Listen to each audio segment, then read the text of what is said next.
When you're brewing kombucha, a lot of bottles are not designed to handle the pressure that builds up during the second fermentation process. And so I like to reuse old kombucha bottles. I really like the GT brand bottles. They are really nice, but they're difficult to get the label off. So today I'm going to show you how to peel off that label.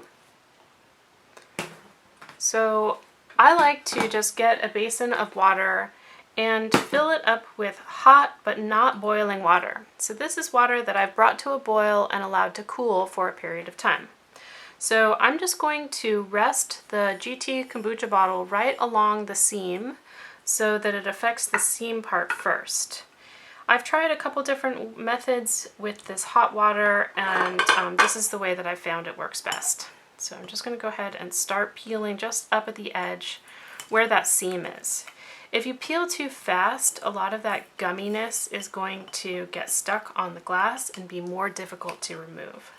So this is a heat-sensitive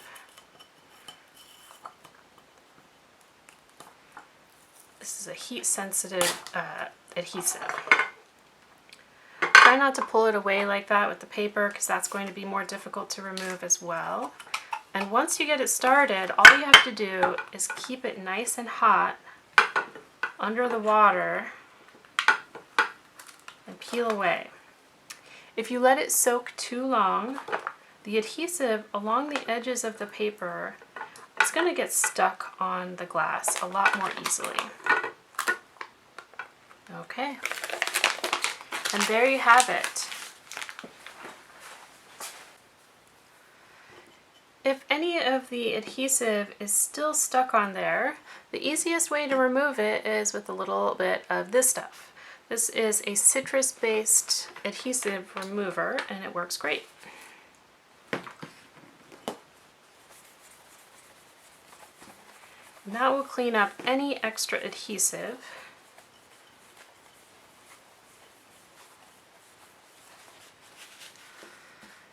And now it's perfectly clean. This adhesive remover, you're going to need to wash it with soap and water because it's a little bit greasy. But then you're done.